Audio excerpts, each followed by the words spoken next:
وہ لوگ جو تمہارے بارے میں انتظار میں رہتے ہیں، پھر اگر اللہ تعالیٰ کی طرف سے تمہارے لیے کوئی فتح ہو تو کہتے ہیں کیا ہم تمہارے ساتھ نہ تھے؟ اور اگر کافروں کے لیے کوئی حصہ ہو تو ان سے کہتے ہیں کیا ہم تم پر غالب نہیں ہو گئے تھے؟ ہم نے تمہیں مسلمانوں سے نہیں بچایا؟ چنانچہ اللہ تعالیٰ یہ قیامت کے دن تمہارے درمیان فیصلہ کرے گا، اور اللہ تعالیٰ کافروں کے لیے مومنوں پر ہرگز کوئی راہ نہیں بنائے گا۔ بلا شبہ منافق اللہ تعالیٰ کو دھوکہ دیتے ہیں، حالانکہ وہ انہیں دھوکہ دینے والا ہے، اور جب وہ نماز میں کھڑے ہوتے ہیں تو سست ہو کر کھڑے ہوتے ہیں۔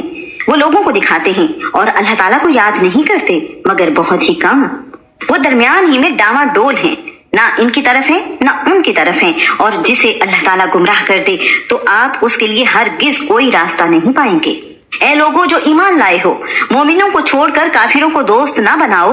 کیا تم چاہتے ہو کہ اپنے خلاف اللہ تعالیٰ کے لیے ایک واضح حجت بنا لو؟ یقیناً منافق دوزخ کے سب سے نچلے درجے میں ہوں گے، اور آپ ان کا ہرگز کوئی مددگار نہ پاؤ گے مگر وہ لوگ جنہوں نے توبہ کی اور اصلاح کر لی، اور انہوں نے اللہ تعالیٰ کے دین کو مضبوطی سے تھام لیا اور اپنے دین کو اللہ تعالیٰ کے لیے خالص کر لیا، تو یہ لوگ مومنوں کے ساتھ ہوں گے، اور اللہ تعالیٰ جلد ہی مومنوں کو اجر عظیم عطا کرے گا۔ کیا کرے گا اللہ تعالیٰ تمہیں عذاب دینے سے اگر تم شکر کرو اور ایمان لے آؤ، اور اللہ تعالیٰ ہمیشہ ہی سے قدر کرنے والا، سب کچھ جاننے والا ہے۔ اللہ تعالیٰ برائی کی بات کے ساتھ آواز بلند کرنا پسند نہیں کرتا مگر جس پر ظلم کیا گیا ہو، اور اللہ تعالیٰ ہمیشہ سے سب کچھ سننے والا، سب کچھ جاننے والا ہے۔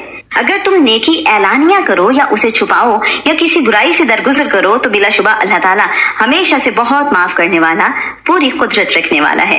یقیناً جو لوگ اللہ تعالیٰ اور اس کے رسولوں کے ساتھ کفر کرتے ہیں اور وہ ارادہ رکھتے ہیں کہ اللہ تعالیٰ اور اس کے رسولوں کے درمیان فرق کریں، اور وہ کہتے ہیں کہ ہم کسی پر ایمان لاتے ہیں اور کسی کا کفر کرتے ہیں، اور وہ ارادہ رکھتے ہیں کہ اس کے درمیان ہی میں کوئی راستہ بنا لیں،